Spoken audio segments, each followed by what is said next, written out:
Sebelum melanjutkan, jangan lupa subscribe dulu, terima kasih. Bab 487, Niat Membunuh. Itu memang masalah besar. Sebagai senjata sihir prinsip pedang yang pertama untuk membunuh di Tanah Suci, berapa banyak orang yang menginginkannya? Di antara kelompok ahli prinsip pedang ini saja, 9 dari 10 sangat ingin mendapatkannya, kecuali bahwa mereka tidak memiliki kemampuan untuk melakukannya.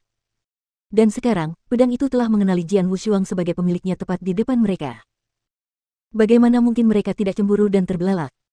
Yang terkuat di antara orang-orang ini hanya setingkat penguasa superior. Ini tidak menjadi ancaman bagiku saat ini. Hanya ada satu orang yang merupakan ancaman serius bagiku. Dengan mata dingin, Jian Wushuang menatap langsung ke arah Su Ming. Yang terakhir berdiri tegak di void dalam pose angkuhnya yang biasa. Dia juga melihat kembali ke Jian Wushuang.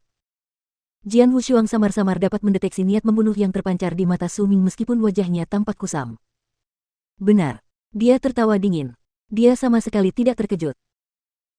Su Ming telah menahan pedang pembunuh jantung selama lebih dari 1000 tahun, dan selama itu ia mengadakan pertemuan prinsip pedang setiap 100 tahun saat pedang itu dalam keadaan bergejolak. Meskipun ini tampak seperti tindakan kebaikan, kenyataannya adalah bahwa jauh di lubuk hatinya, Su Ming telah lama memperlakukan pedang itu seolah-olah itu miliknya. Sekarang setelah ia mengakui Jian Wushuang sebagai pemiliknya, kejutan sesungguhnya adalah jika Su Ming tidak ingin membunuhnya. Aku berencana untuk menunggu sedikit lebih lama, saat kekuatanku sudah meningkat, sebelum melawannya. Namun sekarang tampaknya segalanya harus dipercepat. Jian Wushuang bergumam pada dirinya sendiri. Su Ming adalah pengkhianat garis keturunan leluhur pedang. Kemunduran garis keturunan itu terkait erat dengan Su Ming. Sebagai keturunan garis keturunan itu, Jian Wushuang berkewajiban untuk membereskan segala sesuatunya atas nama leluhurnya jika ia memiliki kekuatan untuk melakukannya. Hanya masalah waktu sebelum dia menantang Su Ming. Sekarang, pedang pembunuh jantung telah membawa segalanya maju sedikit. Kerumunan ahli juga memandang Su Ming untuk mengantisipasi reaksinya. Namun, bertentangan dengan harapan semua orang, Su Ming tidak marah. Sebaliknya, sambil menatap Jian Wushuang, dia bertanya dengan tenang, metode yang mulia benar-benar hebat karena telah menggabungkan 3 jiwa pedang menjadi satu. Bolehkah saya tahu nama Anda? Jian Wushuang awalnya berpikir untuk menjawab pendekar pedang saat mendengar pertanyaan Su Ming, namun setelah berpikir sebentar, dia menjawab, namaku Jian Wushuang. Jian Wushuang. Su Ming bergumam berulang-ulang. Itu artinya memiliki prinsip pedang yang tak tertandingi. Kau benar-benar sesuai dengan nama yang bagus itu.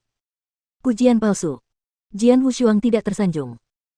Pedang pembunuh jantung itu telah berada di lembah ini selama lebih dari 1000 tahun.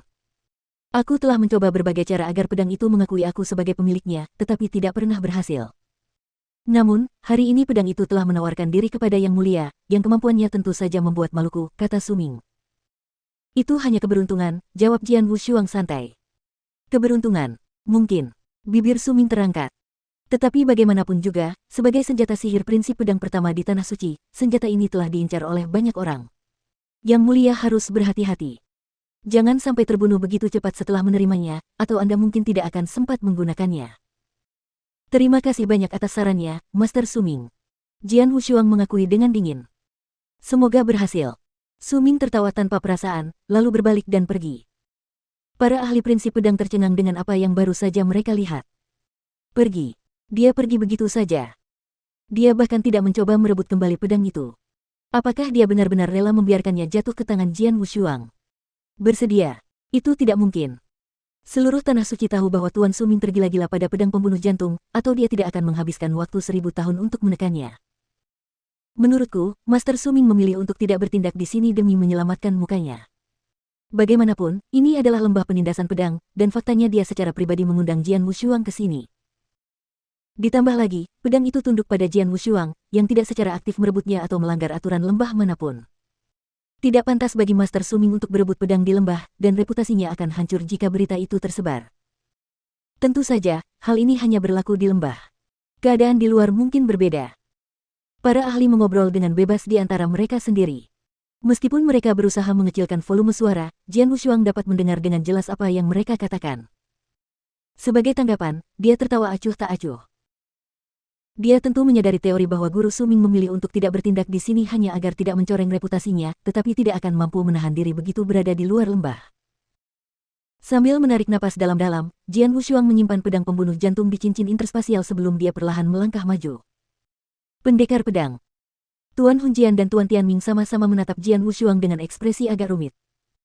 Kalian berdua boleh pergi dulu, kata Jian Wushuang.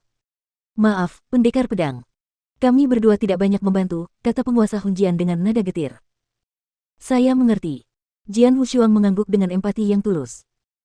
Orang yang harus mereka hadapi kali ini adalah Suming, yang bahkan pemimpin mereka, Markis Piaoxue, apalagi mereka, tidak ada tandingannya. Dia berjalan mendekati Jian Nantian sekali lagi. Yang terakhir membawa sebotol anggur di tangannya dan sibuk minum sendiri. Wajahnya acuh tak acuh seperti biasanya, dan dia hanya melihat sekeliling ketika dia melihat Jian Wushuang datang ke arahnya. Kupikir aku sudah cukup membuat masalah selama ini, tetapi ternyata itu jauh lebih sedikit daripada apa yang telah kau lakukan. Ayah, berhentilah menggodaku. Jian Wushuang tertawa pelan. Suming tentu tidak akan membiarkanmu lolos karena mengambil pedang pembunuh jantung. Aku khawatir dia akan mencoba membunuhmu saat kau melangkah keluar dari lembah penekan pedang. Katakan, apa rencanamu? Jian Nantian berkata dengan suara berat. Apa lagi yang bisa kulakukan selain mengambil tindakan yang diperlukan dalam situasi ini? Pedang itu sudah mengakui aku sebagai pemiliknya, dan aku pasti tidak bisa mengembalikannya kepadanya. Lagi pula, pedang itu awalnya adalah senjata ajaib leluhur pedang. Suming tidak pantas memilikinya, jawab Jian Wushuang. Tentu saja, meskipun ia mengaku akan mengambil tindakan sesuai dengan situasi yang ada, ia memang mempunyai beberapa rencana jauh di lubuk hatinya. Setidaknya, dia memiliki kartu truf yang dapat menyelamatkan nyawanya di tangannya. Kau tampaknya berpikiran terbuka. Jian Nantian melirik putranya dan merendahkan suaranya sebelum melanjutkan, aku sudah mengirim pesan agar seorang pembantu datang. Namun, dia butuh waktu untuk sampai di sini. Kau hanya perlu mencari cara untuk menunda semuanya sedikit. Seorang pembantu. Jian Wushuang menatap ayahnya dengan bingung.